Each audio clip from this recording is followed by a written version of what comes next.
Cool. Hello, everybody. So he's already introduced me, but a little bit more about me. I'm born and raised in San Diego, California. I have the third oldest affiliate in San Diego.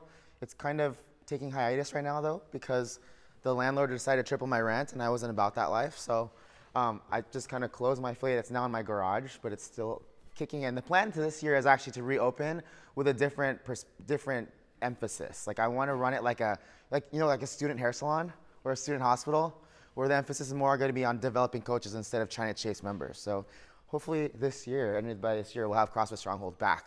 But I started that gym in 2007 with my sister and her now ex-husband. They wanted to start a gym, and they had no money, so I decided to help them by putting my name on their lease. And super smart, because I'm a giving guy like that. At the time, I was working full-time ministry at a church. So I have a background in teaching and in what's called, we used to call it discipleship. It's mentoring. So I've been a mentorer for a long time.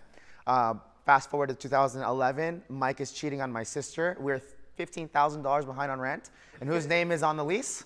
Mine. And I was, at the time, working my dream job. I was teaching at a Bible school. We were doing semester missions trips. I've been to Scotland. I was there for a month. Poland. I was there for 6 weeks. Just kind of all over the place, mentoring leaders. And that was kind of my thing. And at that point, I went down to the gym and was like, okay, what am I going to do? I think I should just shut this place down. But halfway down the drive there, I realized I'm taking this stupid place over. And that's what I ended up doing. 2011 is when I got my level 1. And at the time, we had 18 CrossFitters in the gym. Our gym was failing. And then by February, we were about 45 new members, which is pretty cool. April 2012, the coach who was running the program at the time, he goes, I need more money. And I go, I can't give you more money. We are not paying the rent yet. And so I had to let him go. And instantly, I'm head coach of CrossFit Stronghold. And if you added the number of classes, CrossFit classes I had attended, including my level 1 seminar, I had attended 10 classes. So I was very, very qualified to teach and be a head coach, right, into the program. I remember for the first 3 months, I programmed I was driving down the road, like, what are we going to do today? Like, zero intention. Let's just do this. Like, the typical CrossFit workouts, like, let's do 30 minutes and just beat the crap out of ourselves. And that was it. That was our CrossFit experience. But I have a very, like he was saying, I have a very obsessive personality. If I'm going to jump into something, I'm all in or I'm all out. And so I went to the coaches prep course in January 2013. And then the following month, I started my internship program with CrossFit headquarters.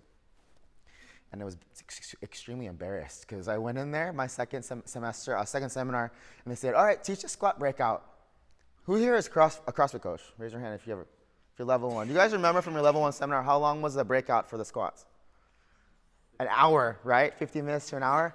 I finished teaching the air squat, the front squat, and the overhead squat in 21 minutes. And I look at Todd Whitman and I go, do you want to add anything? He goes, yeah, let's do this. He jumps in, starts fixing his people, and I'm like, oh my God, I have no idea what he just did, but this person looks like they're better.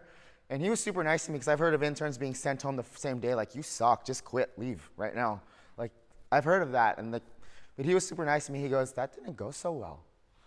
And I go, yeah. So he let me teach the presses, and I did better that time. And then the next day, he's like, before the next day, he said, hey, go home tonight and come up with a plan for the deadlifts. Came in, taught the deadlifts, and I did okay.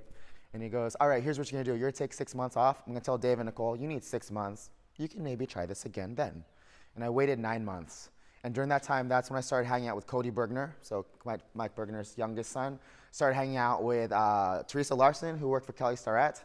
I came back, and I made staff. So I've been on staff since 2014, teaching the level 1s. I teach the level 2s. I teach the flexibility course.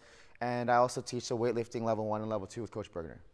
So that's my background in CrossFit. And I discovered CrossFit, StrongFit, because Coach B attended the course in San Diego last year, 2 years ago. And he comes to me and goes, you need to talk to Julian. I'm like, okay. So then he set up this, Julian and I got together on FaceTime and we talked for an hour. And afterwards, I was scraping my brain off the ceiling for months. And I was teaching the principle, I was teaching torque, I was playing around with this stuff. Like, okay, so from here, it's ET, then it's IT, then it's ET again, like all this stuff, like trying to figure it out. And then I finally was able to go to Coaches Week this past December. And ever since then, it's just been a huge whirlwind.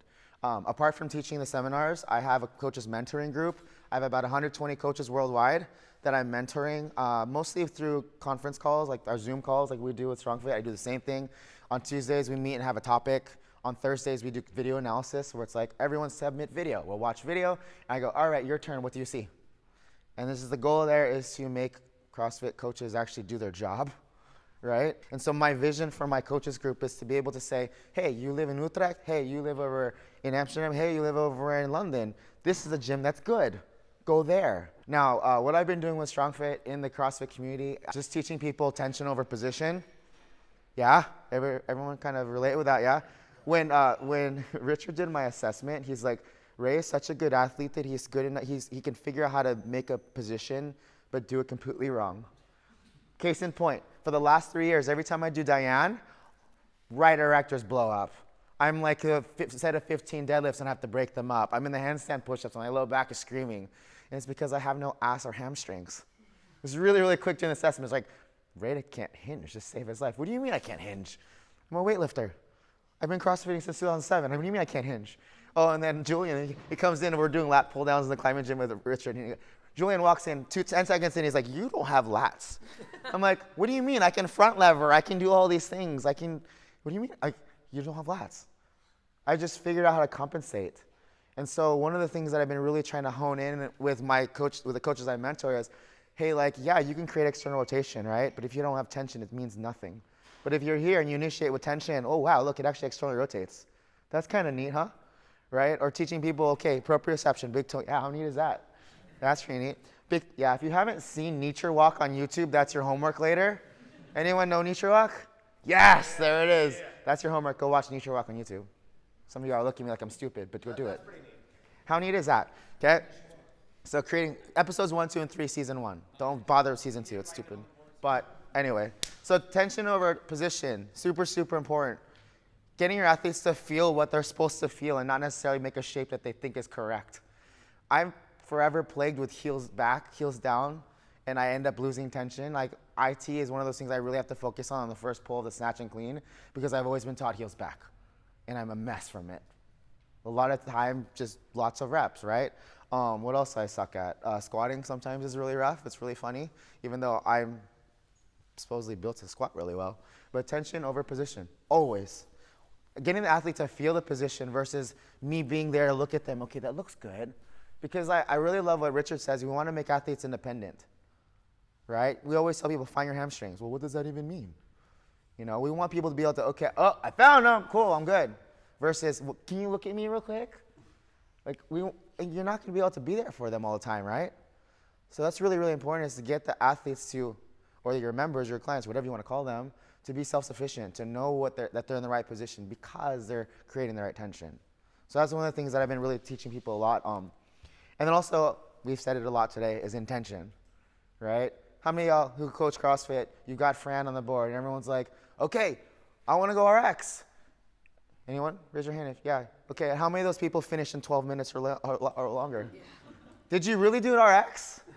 No. If you didn't do Fran and you're not laying on the floor after 3 minutes, staring at the ceiling, unconsolable, and like moving around, you can't find a comfortable spot, you didn't do Fran. That's the intent, right? It's intensity. And CrossFit coaches too, raise your hand if you can relate with this. Once you've been coaching for about 3-4 years, you decide to stop CrossFitting and do weightlifting. Raise your hand. Yes, same, guilty, I did that too, because you know what intensity feels like, and you're like, you don't want to go in the pain cave. Like, it hurts, you don't want to go there. But that's the whole freaking intent of CrossFit. And also, here's the other thing too. How many of you guys remember from old school CrossFit days, Coach Glassman saying, regularly learn and play new sports? How many CrossFitters actually do that? No, CrossFit's their sport and they're there 7 days a week and you have to kick them out. It's like, no, like your whole point to do CrossFit is to make you better at life, not be better at CrossFit. Like, who really cares about being a good exerciser? Well, I guess some people care about that. But one of my passions right now is to help people get back to the original CrossFit. And that's why I'm really excited about what Coach Glassman has been doing. Like the games, we started our affiliate right when the games started to kick in. Like we literally opened our gym and the next month was the first games. And we're like, oh, this is different. And like, I'll probably get in trouble for saying this, but like for me, the games and CrossFit are not the same. They're completely mutually exclusive from each other. CrossFit, it's mechanics, consistency, intensity. And even in the judges course, right, for the games, it's like, doesn't care what it looks like as long as they complete the rep. So how do you reconcile the two? For me, it was easy. 99% of the people in this world are going to be CrossFitters. The 1%ers that call them CrossFitters who compete are not really CrossFitters. They're the special people. That's different. That's not CrossFit to me. CrossFit to me is the accountant, your grandma, your teacher, that person. I'm way more excited about seeing someone be able to squat to a box than to squat clean something at 315 pounds that looks like garbage. That's not special to me. My very, very favorite client I had was the building owner, the guy who used to own the building before they sold it. He died, and that's why they sold it. He was 85 years old, and I met with him once a week, and here's what we did. He was in one of those little motorized chairs, and we'd just do reps of him standing up to a walker and sitting back down. Stand up to a walker. That was his RX that day. He did Fran. It was different Fran. He stood up, and he threw a ball at me. That was his Fran. And he pulled a band to himself. That was his Fran. And what was really cool about that was 2 months later, he was able to go to the bathroom unassisted.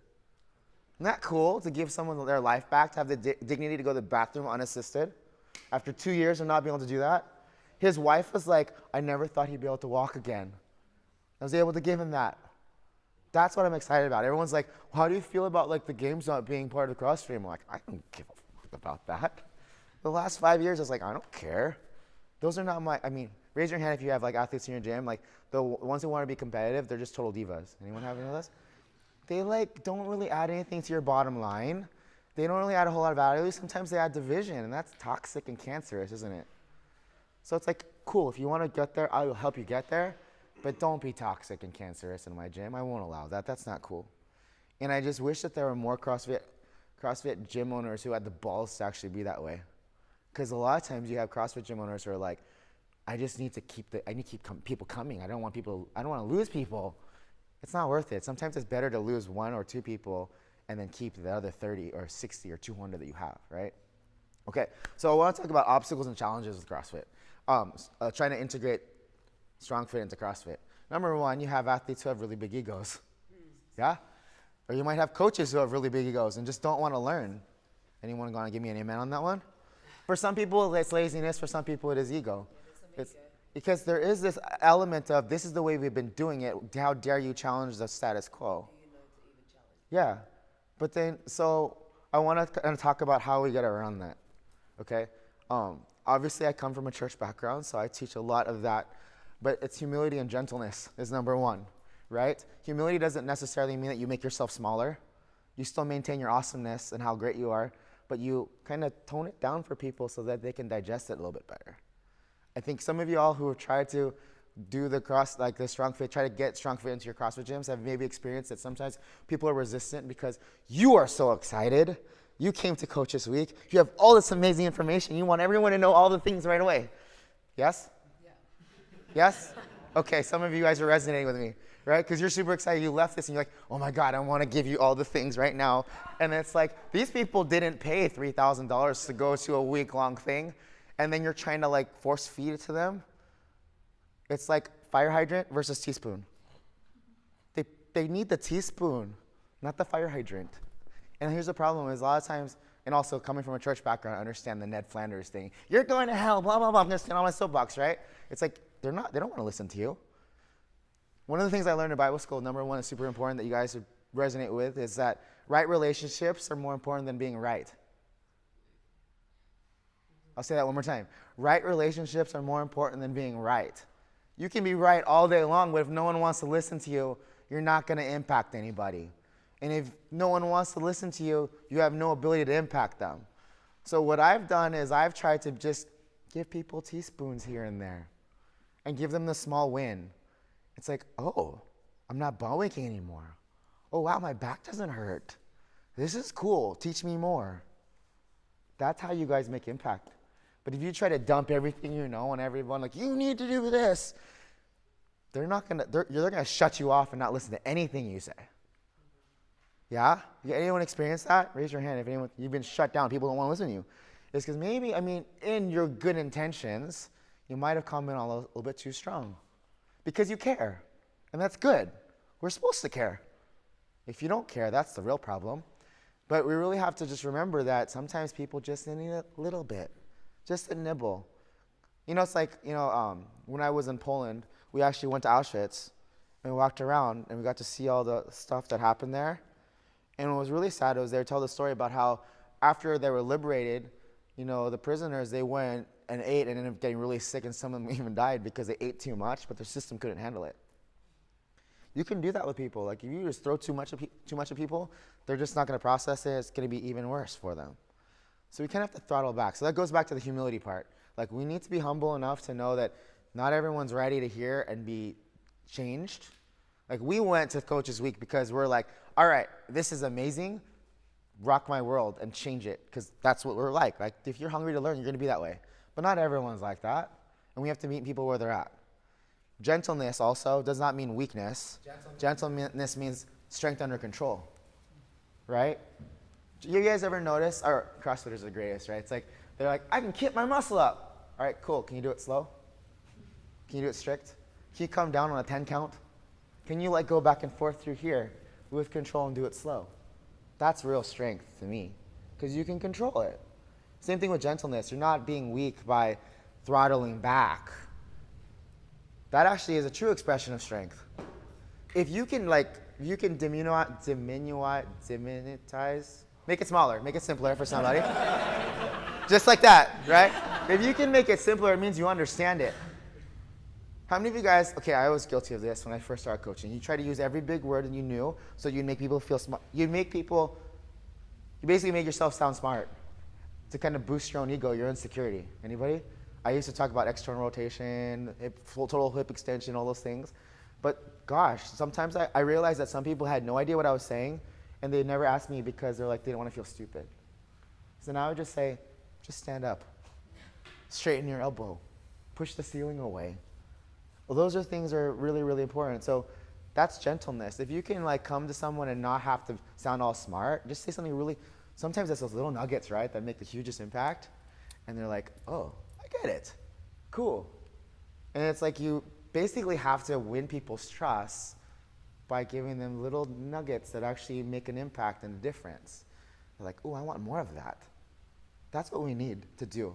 So that's gentleness, guys. We're not being weak. We're not trying to be wishy-washy in what we believe in, because it works. The stuff that we're studying, the stuff that we're practicing, it freaking works. It makes all the sense in the world, even though it seems so backwards. I mean, the protocol, guys. We always grew up having carbs and protein together, right? I'm Filipino. We have rice and fish together. Rice and eggs. It's just it's like telling me that I can't breathe to not have rice with my meat. But when I took it away, it's like, oh, this is really cool. It actually works. And that's what we need to do. We need to rewrite people's preconceptions. And that it only happens if you do it slowly in bite-sized pieces. So gentleness is key. So humility and gentleness. Small wins. Precision. The other day I had that Miley Cyrus song stuck in my head. I came in like a wrecking ball. Don't do that. Because you just wreck stuff. You wreck relationships. You wreck your ability to impact people. If people don't want to listen to you, that's not going to be helpful to anybody, is it? Right? I am more, in my gym, I was more concerned with that person coming back the next day. Do you guys feel me? I'm all about being relentless with movement. I want people to move well, but if I bang on this person so hard that they feel defeated every time they come in, they're not going to come back. So you may be right in what you're trying to teach them, but if they're not ready to receive it, you kind of might have to just be like, okay, I'll just come back to it tomorrow. And just give them a win, some sort of win, so they'll want to come back the next day, okay? It's funny, I wrote this down, and then I saw it on the StrongFit Instagram 10 minutes, an hour. Well, I wrote this down yesterday, and then this morning I saw it. It said, what does the athlete want and why? Everything is why. People need to have an emotional connection to want to change, yes? I saw that on a TED Talk once. And also, sales training stuff. You guys realize that as coaches, you're doing sales every class that you teach, every client that you're working with, it's sales. Why should I want to do this burpee or this other thing that's super uncomfortable? Because it's going to freaking make you better. But if you understand the why, okay, this person says, okay, I want to look better naked. Okay, well, why? What's that going to do for you? I won't be lonely. Okay, so you want a girlfriend. That's your real why. Okay, cool. So now you always relate everything that you make them do is, hey, you want that girl? Yes. Okay, I'm good. So you make that emotional connection with people. Knowing what do they want and why is super, super important. We need to have empathy. We need to have sympathy. We need to be able to connect on that level. If you can't create an emotional response in somebody, they're not going to do anything. Yes? Everyone's going to nod their head. Cool. Anyone remember Return of the Dragon or Enter the Dragon? Bruce Lee was like, I need emotional content. That's what we need. And the only way to get emotional content from someone is to understand their why. And you also need to know your freaking why. Why are you here in the first place? And I think the fact that so Sarah is part of my coaches group. I think one of the reasons why a lot of people they resonate with me is because I'm very transparent about pretty much everything, aren't I? I lay it pretty much all on the table. It's like sometimes too much. I overshare. Sometimes I overshare. But yeah, anyways. Final thoughts. I just kind of come back to that last thing. I was like, if nothing else, if you get nothing else out of this, right relationships are more important than being right. You can't help someone unless you develop a relationship with them. And the only way to develop a relationship with them is to get to know them. And in that getting to know them, you're going to get to know their why. And that's how you're going to be able to make connections. Okay? What we're teaching and what we've been studying and what we're like passionate about with all this stuff that we're doing it's gold. But people are not going to be receptive to it if we just ram it down their throats, you know? I'm not saying that you guys are doing that. But for those of you who are having trouble getting people to resonate with what we're trying to teach them, there might be something to consider. Yeah? If someone is not making change based on what you're trying to give them, whose fault is it? If your member or client is not seeing the results that they should be getting, whose fault is it? Or whose responsibility is it to figure it out? Yours. Right? You got to figure out how you can make it palatable to them, how you can connect to them, and that's coaching. We're more than just coaching movement, we're coaching people. That's really the gist of it all. As we've seen just studying the StrongFit principles, is that everything is so interconnected. Everything. From state, our state, emotional, neurologically, everything. It matters. So we need to know our people. And the only way to do that is have right relationships with them. Cool?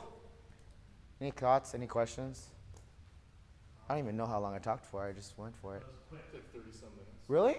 30 minutes? We're back at the air squats. Oh, dang.